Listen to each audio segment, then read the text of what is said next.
Здравейте и добре дошли в канала ми. Днес ще снимам едно видео, което трябваше още януари месец да снимам. Ревю на Boreal Tonics на Ребека Ярос. И всъщност се оказа, че аз си бях написала на един файл какво искам да кажа в това ревю, но този файл по някаква причина не мога да го намеря в момента и просто ще говоря по памет. Няма да имам спойлери за трета книга, ако има ще кажа нещо, но определено ще има спойлери за втора и първа книга. Да започваме. Boreal Tonics започва малко след финала на втора книга. И в тази книга нашите главни герои отиват на мисия да намерят вида дракон на Андарна. Освен това, Вайлет се опитва да намери лек за Зейдан, т.е. за венинството. И като цяло виждаме много повече от света. За първи път излизаме извън Навара. Това е общо взето за какво се разказва. Естествено, политическите конфликти от първа и втора книга продължават. На мен лично тази книга ми е любима от трите до сега. Ребека Ярос каза, че също е любимата от тези до сега, които е писала за поредицата Емпирии. Първите 200 страници, трябва да призная, бяха ми малко бавни, малко скучни, но после, когато напуснаха Навара, сякаш действието се забърза и на мен ми беше доста интересно да разбера за света извън Навара и обичаите, традициите. Между другото, мисля, че света на поредицата Емпирии е много добре изграден и сега с цел някой в коментарите да ми се разяри, мисля, че след трета книга вече започва да граничи с епично фентази. И сега ще си кажете, не е епично фентази, защото в епичното фентази нямам секс. Игра на тронове. Което ме довежда до една мисъл. Ако има дракони, има секс, изнасилвания и инцест и е писана от мъж, е най-гениалното фентази.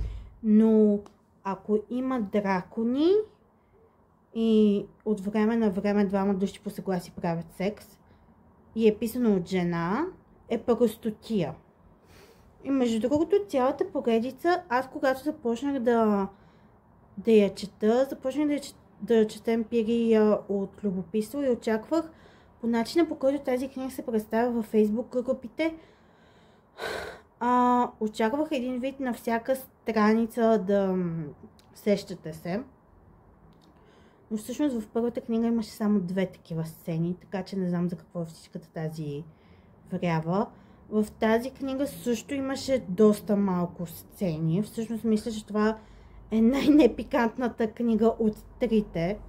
И по този въпрос също говорих в едно друго видео, но да, разбирам, че всеки има свои предпочитания. Аз признам, не съм най-големия фен на романтазито, но тази поредица приятно ме изненада. И отново казвам, за мен лично света е много добре изграден. Има някои неща, които не знам, но според Ребека Ярос тази книга ще е от 5. Тази поредица ще е от 5 книги, а за сега имаме 2-3. Така че е нормално на този етап още да не знаем някои неща за света и да нямаме отговори. Всъщност имам чувството, че действието чак сега започва. Ако първите две книги бяха началото, експозицията, мисля, че третата книга беше развръзката и вече четвърта и пета ще са отчасти развръзка и финал.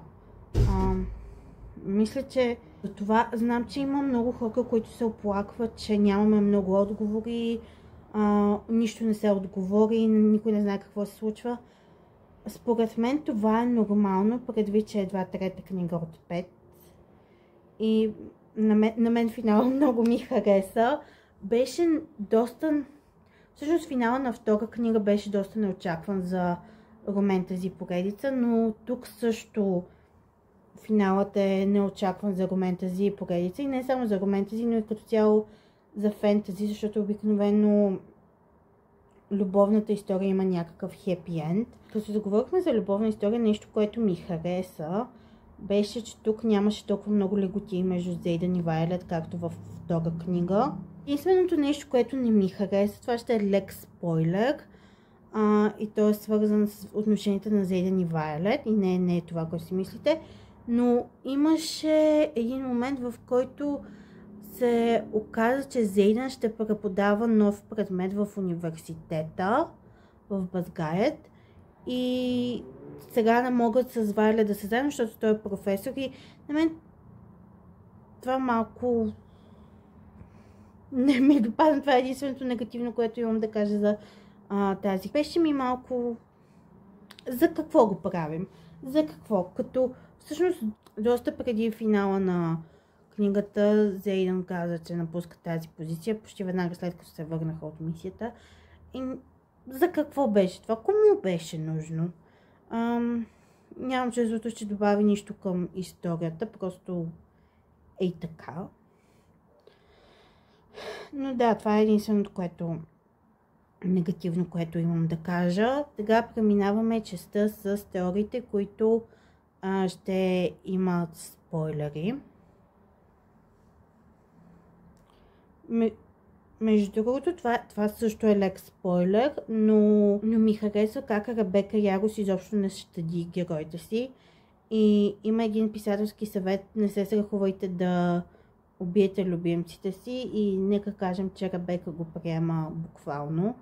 Което не я виня, защото първият път, когато аз чух този съвет, също го приех буквално и мислех, че трябва да не става въпрос за сцени или части от диалог, мислех, че става въпрос за герои.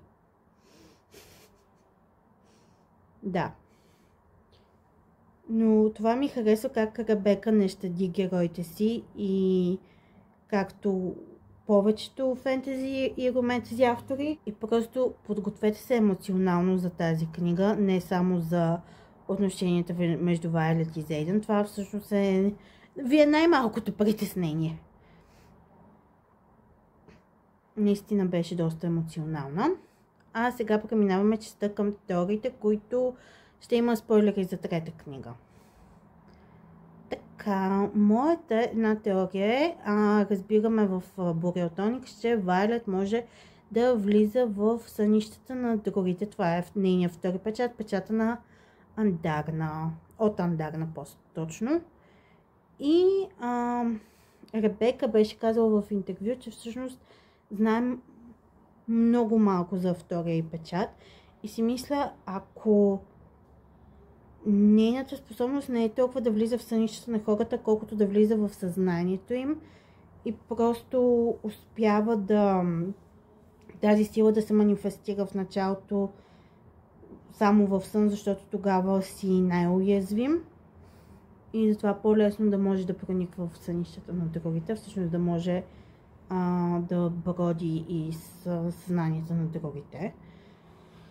Другото, което е, Ребека каза, че в началото на четвърта книга някой герой, който харесваме, ще умре. Аз мисля, че това ще е или Ридък, или Рианон, защото докато в предните две книги Ридък беше така за фон, тук имаше доста по-главна роля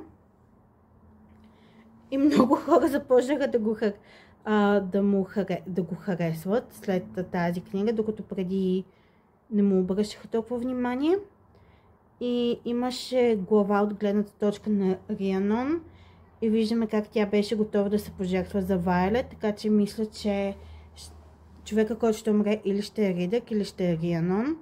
Не мисля, че ще е Дейн, защото Ребека каза човек, който много харесваме. Аз лично харесвам Дейн. От втора книга насам го харесвам, но знам, че фендъма не го харесва много. Всъщност, ако историята беше от неговата гледна точка, той не е направил нищо лошо, просто всички го мразят, защото виждат историята от гледната точка на Вайлет. И другото, което е, Зейдън също я лъжеше и кареше неща от нея. И и я командореше, обаче всички са влюбени в него. Но Дейн като прави същото, го мрази. За мен Дейн така се откупи в момента, в който заряза Базгард, за да отиде в Тирандор с останалите и да обърне гръб на баща си. Това за него беше доста голяма стъпка. Така, другата теория, която имам, е за новия брат Венин. Кой е станал Венин? Според мен е или Гарик, или Боди. И между другото за тази книга все ги бърках двамата, но мисля, че е Боди по-скоро, защото през цялата книга се говори как когато Зейдан стане Венин, той ще остави Тирандор на Боди. Но всъщност в последната глава виждаме, че Зейдан първо Боди липсва, а Ребека каза, че Венина ще е някой, който липсва в последната сцена. И в последната сцена всъщност виждаме, че Зейдан е оставил Тирандор на Вайлет. Та защо ще оставя Тирандор на Вайлет, освен ако нещо не се е случило с Боди. Другото мисля, че е Гарик, защото видяхме той как е на ръба на изтощението от ползване. Тоест до такава степен беше ползвал печата си по време на финалната битка, че се беше изтощил и може да е посегнал към тази магия. А може и двамата да са Венини, просто единият да знаем кой е. А другият да е Венин под прикритие. Другата теория, която имам, тя е очевидна, дори не знам дали си струва времето да я споделям, но според мен Андарна и нейният вид са ключа към побеждаването на Венините и по-точно Андарна, защото е казано, че преди 600 години нещо е оплашило Венините. Знаем, че Андарна е била яйце с 600 години и е чакала Вайлет. Или може би предишният човек преди 600 години е имал ездач, който да е имал някой от двата печата на Вайлет и по-скоро печата, който е даден от Андарна. И така да са преборили Венините. Това са някои от теориите ми за сега. Пишете ми долу в коментарите, четете ли и следите ли поредицата Емпирик, какво мислите за последната книга. И това беше ревюто. Също благодаря, че продължавате да се абонирате за мен. Влезе ми косъм в окото. Харесвате, коментирате, наистина подкрепата ви означава много за мен. И до следващия път. Чао!